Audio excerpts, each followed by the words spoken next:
Hola, buenas tardes, ¿cómo están? Les saluda Oscar Cabrera Avendaño, presidente de la Federación Latinoamericana de Enfermería en Cuidado Intensivo. Agradecer al comité organizador la invitación que me realizó para poder estar hoy con ustedes. Hablaremos de un tema bastante controversial, es que hemos aprendido de COVID-19 en el cuidado de la persona en estado crítico. Sin lugar a duda, ya veníamos de un calentamiento global y de un desajuste en todo nuestro ecosistema. eh, Pareciera ser que no aprendimos mucho en cuanto a la parte de enfermedades crónico-degenerativas.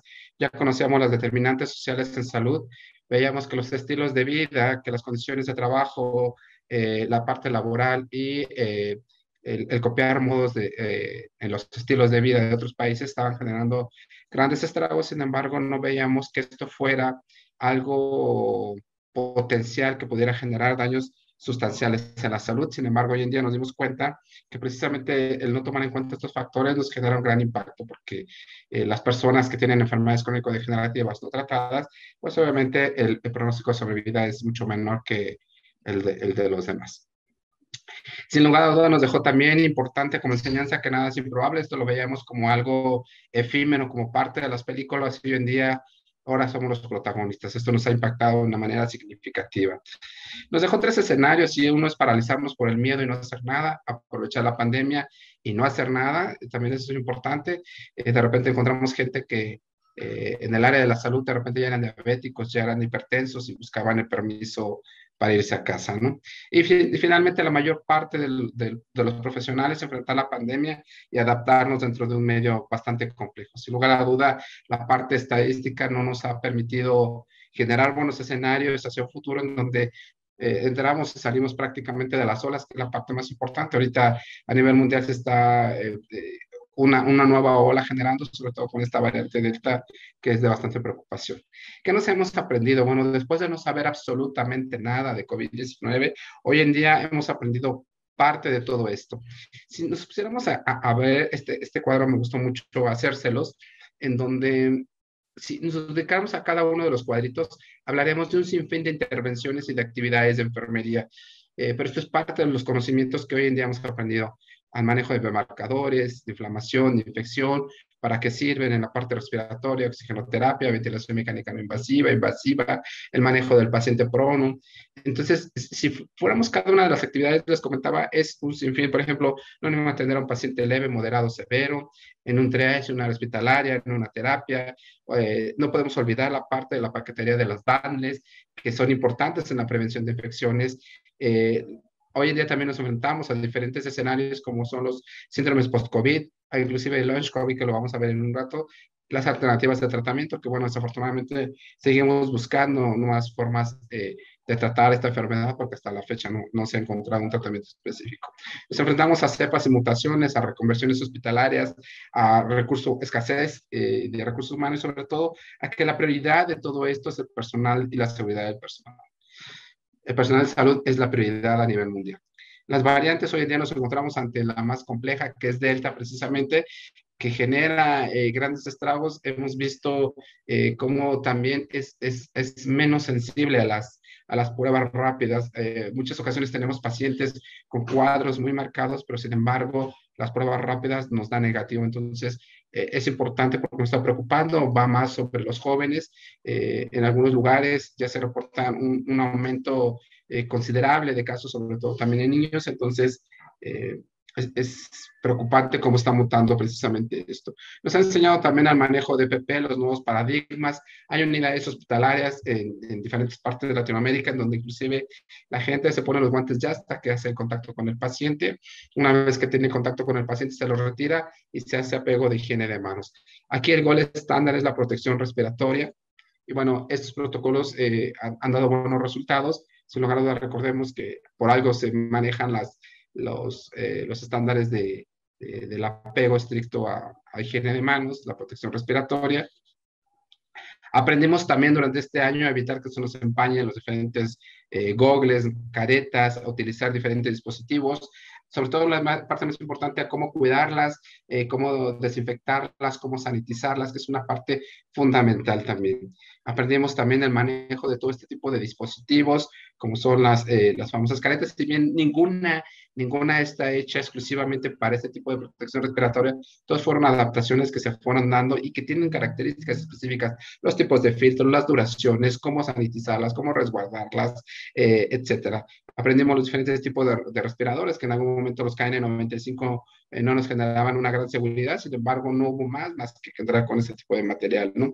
Entonces también hemos aprendido esta parte. ¿Qué más hemos enseñado? Que en realidad no somos héroes, que finalmente la sociedad nos ha generado grandes estragos. Por eso es que desde la federación en algún momento sacamos esta campaña de no agresión al equipo de salud, porque realmente estos escenarios son complejos, ¿no? Aprendimos a crear terapias intensivas, unidades hospitalarias completas en lugares que jamás imaginamos, en corto tiempo también, por ejemplo, en estacionamientos, en plazas, centros comerciales, en centros de convenciones, y crear grandes terapias intensivas.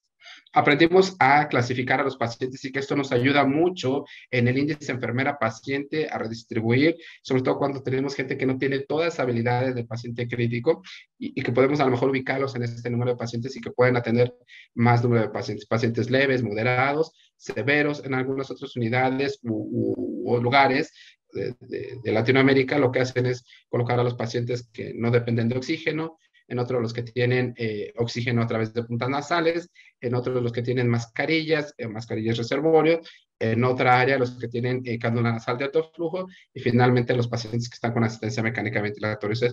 Entonces existen diferentes formas de clasificar y la verdad es que sí nos ayuda, sobre todo por el tipo de cuidado más específico que tenemos que dar en este tipo de pacientes. También aprendimos que desafortunadamente hemos perdido muchos colegas muy valiosos en todo esto, y más allá de eso, también la corresponsabilidad que conlleva.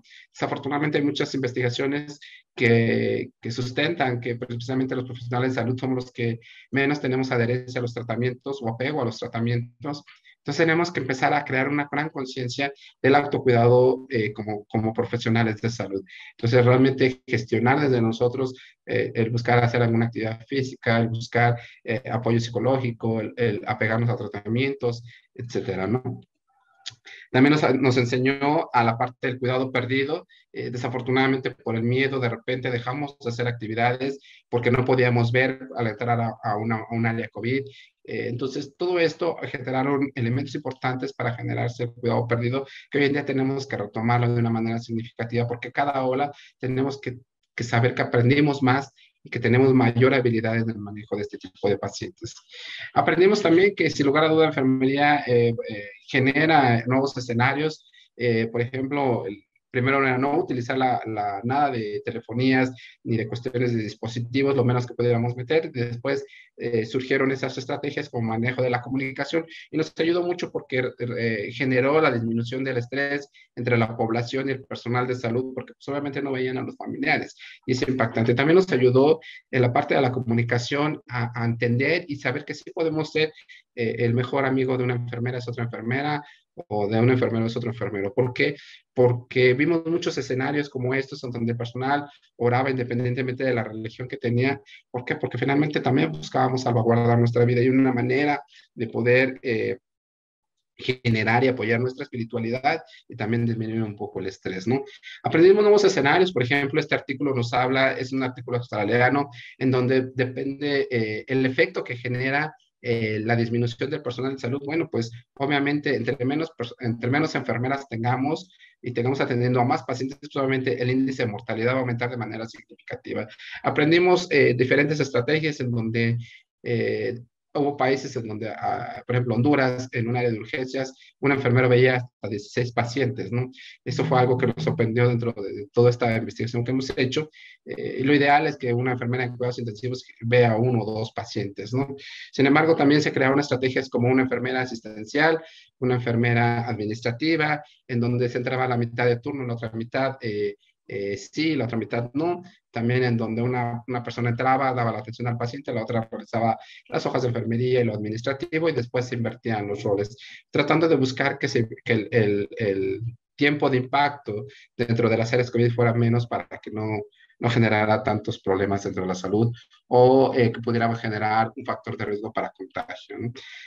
Sin lugar a duda, el cansancio de personal se dio, a pesar de que en algunos lugares se dio estas estrategias. Hay unidades en donde el personal tuvo que entrar prácticamente todo el turno Y bueno, pues el cansancio más bien se da a veces mucho más, se da más por el estrés, ¿no? También el estrés de saber que de repente estamos conviviendo con alguien, uno de los colegas ya se infectaba, ¿no? Y pensar que yo ya me contagié, yo ya me infecté, y yo ya me empiezo a sentir mal, a lo mejor ni siquiera todavía tenemos nada de síntomas, ¿no? Aprendimos que el trabajo en equipo sin lugar a duda es mejor, que sí se puede, que lo podemos hacer y que bueno, ojalá y esto no lo dejara, porque es triste de repente ver que cuando bajan las olas pareciera ser que todo cambia y que nos olvidamos de que lloramos juntos por los compañeros que perdimos, de que nos apoyamos juntos, de muchas cosas. Creo que esto tenemos que aprender como seres humanos, no tan solo como profesionales, de mejorar precisamente estos entornos laborales. Aprendimos a que enfermería y los profesionales de salud podemos trabajar en escenarios muy complejos, que no es lo ideal, sin lugar a duda, pero cuando no vimos salas como esta de aquí arriba de Perú, lugares como este hospital en Venezuela, lugares como en México, donde aparte de todo tenemos que enfrentar los desastres naturales, los sismos, por ahí un huracán que en algún momento hubo, tormentas tropicales, inundaciones, y aún así buscar, respetar y salvaguardar las sanas distancias y los protocolos dentro de lo que se pudiera, porque bueno, pues estos son escenarios que no teníamos contemplados, si no teníamos contemplado COVID, menos que aparte de ello tuviéramos la parte de la cuestión natural, ¿no? Aprendimos también que tenemos que buscar las oportunidades y bueno, por ejemplo, aquí vimos a Renata Prieto que participó en la política y obtuvo un importante puesto en su país. Veremos a Marcelo Morales, como muchos líderes en cuidados intensivos, ambos son enfermeros en cuidados intensivos, que precisamente lo acercó más a la Dirección General de Enfermería y pudo generar muchos proyectos importantes. Y ellos son algunos ejemplos dentro de muchos que se realizaron. Una enfermera mexicana que empezó a crear las caretas, en algún momento fue muy criticada porque se hacían con PET, sin embargo esto dio impulso a que se empezaran a generar mayor PP en algunas áreas, y bueno, desafortunadamente al final el COVID le ganó la vida a esta colega, pero es importante hablar de lo que se hizo. Aprendimos que el cuidado humanizado es importante, sobre todo porque en algún momento los familiares comentaban, es que yo traje a mi paciente vivo y a lo mejor ya venía con una hipoxemia feliz, ¿no? Y tú me estás entregando tierra, literal. Yo nunca lo vi, no sé si es él, cómo sé que es él, nunca me lo identificaron, etcétera. Y bueno, pues por eso se ha creado muchos protocolos en donde inclusive hay hospitales que permiten que en aquellos pacientes realmente agónicos, un familiar pueda entrar bajo capacitación y vigilancia con todo el PP de despedirse de su paciente. En otros hospitales han creado cristales herméticos sellados y a través de ellos el familiar puede ver a su paciente. Entonces, o a través de estas puertas puedan identificar cuanto menos el cadáver. Entonces, toda esta parte, sobre todo retomar algo muy importante que manejan estos proyectos de humanización, es no olvidar la parte del profesional de enfermería, que también es parte fundamental, porque también nos encontramos con la parte social. ¿Cuántas en enfermería la mayoría son mamás? Entonces, si a lo mejor trabajaban en la noche, llegaban y tenían que conectar a los hijos en la escuela todavía, hacer la comida, todos en home office, todos en la casa, ya no había mucho tiempo como para descansar también. Y es importante para evitar que no nos baje más el sistema en una parte de todos los factores. Entonces, aquí son cuestiones en donde todos entramos a buscar que no seamos eh, mayor riesgo precisamente para contraer COVID. El manejo del síndrome post-UCI hoy en día, pues aprendimos que hay un síndrome post-COVID y ver de qué manera podemos prevenir todo este tipo de patologías, ¿no? Aprendimos a pronar, antes esto en el, por ahí de 74, si no me equivoco, ya se daba pronar, pero no era tanto como hoy en día. Hoy creo que hoy en día se han generado muchos protocolos y una gran experiencia sobre todo. Aprendimos que se generaron algunas estrategias como estas cajas o los box para poder intubar, sin embargo, en algunos lugares no son tan buenos porque a veces son muy altos, no permiten una buena visibilidad, etcétera. Entonces, bueno, va a depender más de cómo adaptarnos a utilizar los filtros EPA, a utilizar una técnica CIE como sellado cuando se requiere una bolsa mascarilla, reservorio. Y bueno, que finalmente esto nos ayuda precisamente a disminuir, inclusive en algunos lugares, cuando se coloca la cánula endotraqueal, colocan un tapón, de un émbolo de la jeringa en la cánula, con una hojita pican y meten por ahí la guía para la para la cánula endotráquea y evitar que se aerolice mucho, ¿no? Aprendimos dentro de algunos artículos precisamente que se han informado aproximadamente de 3.000 casos que involucran más de 70 trastornos diferentes relacionados con la inmunidad sistémica y específico de algunos órganos. Todas las complicaciones que nos puede dar hoy en día COVID-19, y aquí del lado izquierdo vemos una escala en donde ve a partir de qué día pudieran presentarse cada una de estas complicaciones, ¿no? También hablamos de que la neumonía asociada a los respiradores no disminuyó precisamente con este tipo de patologías, sino todo lo contrario, y sigue siendo un tema importante tratar en las terapias intensivas. Aprendimos a descifrar la fisiología de los fenotipos de una nueva entidad patológica. Sin embargo, seguimos viendo que, bueno, algunos de los efectos que se dan precisamente es el edema, son la parte trombótica, y algo que nos está complicando mucho es la parte fibrótica, ¿no? Hay lugares en donde finalmente se llevan protocolos, por ejemplo, utilizando este medicamento que es quitosel tabletas, y que bueno, son tratamientos de mes, mes y medio, que son bastante caros, pero que bueno, han demostrado en algunos tipos de pacientes disminuir de manera considerable la fibrosis, y creo que valdría la pena continuar con estos estudios, porque bueno, al paciente ya queda, pero hay que ver que ya sobrevivió a COVID, pero hay que ver qué síndrome pleuropulmonar va a tener, y si va a quedar con una capacidad respiratoria disminuida por esta fibrosis, y si existe esta estrategia, bueno, hay que ver. Desafortunadamente no aplica a todos los tipos de pacientes, no en todos genera el mismo resultado, pero hay pacientes en los que sí es esperanzador este tipo de tratamiento. Obviamente hablamos de pronobigileo, que enfermería inclusive desde un triage puede empezar a detectar una SAFI con saturación paraductual, entre fracción inspirada de oxígeno, ve que SAFI tiene el paciente y puede empezar a pronar de manera preventiva, ¿no? También en la importancia de la prevención de las coagulopatías y los agentes antitrombóticos, el uso, sin lugar a dudas, sigue siendo una parte muy importante dentro del manejo del paciente COVID-19. Nos habla precisamente de elecciones después de un año, en donde, bueno, sin lugar a dudas, las heparinas de bajo peso molecular siguen siendo una parte fundamental. Y bueno, aquellos pacientes, ¿qué tipo de antitrombóticos orales también podemos utilizar? También depende el tipo de edad, y bueno, hay mucha infografía acerca de ello. Algo que les comentaba mucho es también tenemos que de repente identificar si es una respuesta severa a la vacuna, si es un COVID, si es una reinfección de COVID, que es algo que estamos viendo ahorita, si es un síndrome post-COVID o si es un launch COVID. El launch COVID generalmente es cuando se mantiene durante más de 4 a 12 semanas y que, bueno, hay una mejoría de esos pacientes que se nos estancan en las terapias intensivas y que finalmente generan un espacio. Entonces, aquí lo importante es que se están empezando ya a crear lugares como de crónicos de COVID-19, porque a veces son pacientes que no podemos inclusive extubar o desvincular de la ventilación mecánica, y entonces tenemos que buscarlos. ¿Para qué? Para dar un espacio en la terapia intensiva a un paciente agudo. Si ese es un paciente crónico, hay que buscar otro tipo de área en donde se pueda mantener este tipo de pacientes y seguir brindando el cuidado que se requiere. Entonces, hoy nos encontramos ante este tipo de patología también, ¿no? Esta variabilidad.